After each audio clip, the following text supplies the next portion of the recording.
ఏం లేదండి, ఇది తరల ఈ అక్షరాల గుర్తింపు కోసం ఒక రైమింగ్ అంటే పిల్లవాడికి పాట రూపంలో చెప్తే ఏ విధంగా ఉంటుంది. అది గాలి వీస్తుంది గాలి వీస్తుంది అంటే మీరందరూ కూడా ఎక్కడ వీస్తుంది ఎక్కడ వీస్తుంది అన్నాను, ఎక్కడ వీస్తుంది ఎక్కడ. అప్పుడు మనం అక్షరాలు ఏవైతే ఉన్నాయో దాని మీద మీరు చెప్తారు. నేను ఫస్ట్ చెప్తాను. గాలి వీస్తుంది గాలి వీస్తుంది గాలి వీస్తుంది గాలి వీస్తుంది ఎక్కడ వీస్తుంది ఎక్కడ వీస్తుంది గాలి వీస్తుంది గాలి వీస్తుంది ఎక్కడ వీస్తుంది ఎక్కడ వీస్తుంది గాలి వీస్తుంది ఎక్కడ వీస్తుంది ఎక్కడ వీస్తుంది. మన అక్షరాలు ఉన్నాయి కదా, మీకు వచ్చిన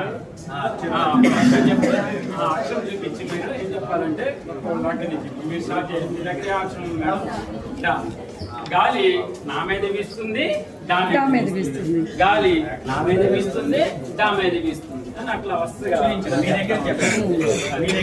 ఇప్పుడు నేను చెప్తున్నా, గాలి బాగుంది. గాలి గాలి నా మీద వీస్తుంది డా మీద వీస్తుంది, గాలి నా మీద వీస్తుంది. అందరూ చూపించాలి చూపించాలి. గాలి నా మీద వీస్తుంది డా మీద వీస్తుంది, గాలి నా మీద వీస్తుంది డా మీద వీస్తుంది. ఇట్లా చెప్పుకుంటూ వస్తే అంటే అక్షరాల ఐడెంటిఫికేషన్ కోసం ఒక రైమ్ అది కనబడకూడదు సార్. మీ అక్షరం దాకా ప్రయాణం చూపించేదాకా చెప్పకూడదు. గాలి వీస్తుంది గాలి వీస్తుంది గాలి వీస్తుంది గాలి వీస్తుంది గాలి వీస్తుంది గాలి వీస్తుంది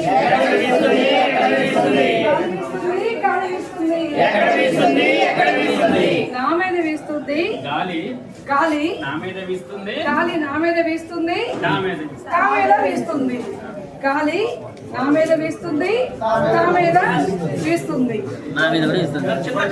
దానికి ఆ పదం చెప్తాము సార్, ఓకేనా?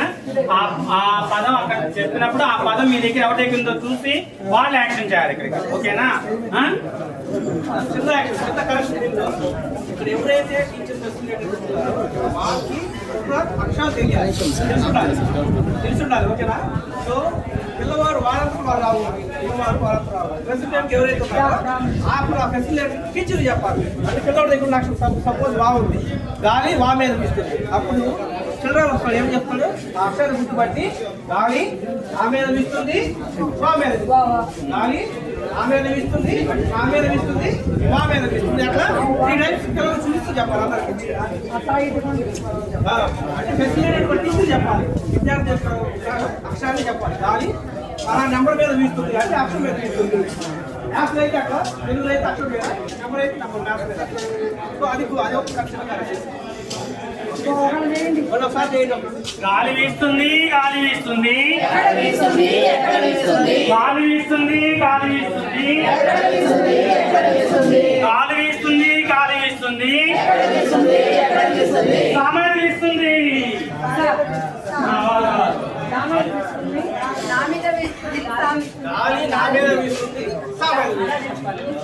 గాలి నా మీద వీస్తుంది సా మీద వీస్తుంది గాలి నా మీద వీస్తుంది సా మీద వీస్తుంది గాలి నా మీద వీస్తుంది సా మీద వీస్తుంది. గాలి వీస్తుంది గాలి వీస్తుంది గాలి వీస్తుంది గాలి వీస్తుంది గాలి వీస్తుంది గాలి వీస్తుంది గాలి వీస్తుంది గాలి వీస్తుంది గాలి వీస్తుంది.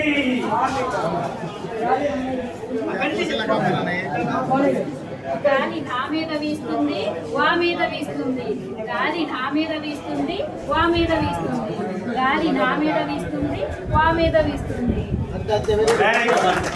ఆ అక్షరం కూడా వాళ్ళకి పిల్లలకి ఐడెంటిఫై చూపించాలి. అంటే ఫస్ట్ గ్రూప్ 1లో అక్షరాలు గుర్తించడం ఉంది కదా, ఆ అక్షరాలు మనం నేర్పించిన తర్వాత ఇట్లా ఆడదారు చూస్తే వాళ్ళు నేర్చుకున్నారు కానీ ఈ విధంగా బాగా. ఇంకోటి గాలి వీస్తుంది గాలి వీస్తుంది గాలి వీస్తుంది గాలి వీస్తుంది గాలి వీస్తుంది గాలి వీస్తుంది గాలి పా మీద వీస్తుంది.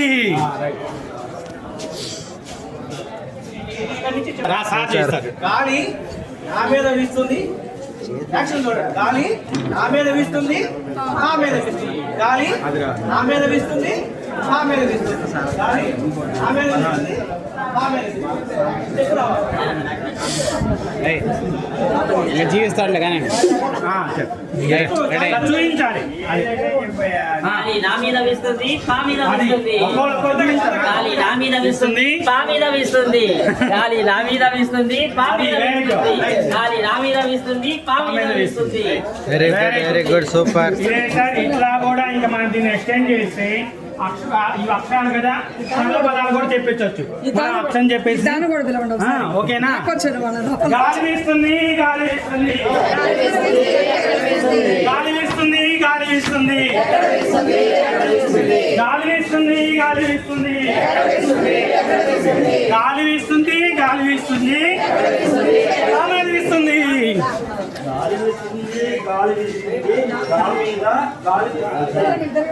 ఎందుకనగా గాలి నా మీద వేస్తుంది నా మీద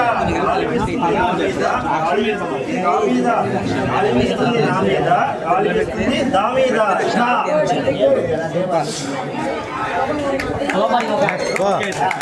తయారయ్యేట్టు మనం పిల్లల చేత ఇట్లా రౌండ్ ఉంచబెట్టి చేయించవచ్చు. ఓకేనా? ఏమొచ్చింది అక్కడ? దాంట్లో ఏ అక్షరాలు వచ్చినాయి? అంటే ఏం జరిగింది చూడండి. పా నా సా అంటే ఎట్లా చెప్పాను? కలిపి చెప్పాను కదా. పనస ఏంటి? పనస. ఇట్లా కలిపి చెప్తే ఏమంటారు తెలుసా? కోడింగ్ అంటారు. ఏమంటారు? దాంట్లో ఏం అక్షరాలు ఉన్నాయి? పా నా సా అంటే డీ కోడింగ్ అంటాం. ఓకేనా? ఇక్కడ కూడా అట్లా కావాలి. ఓకేనా?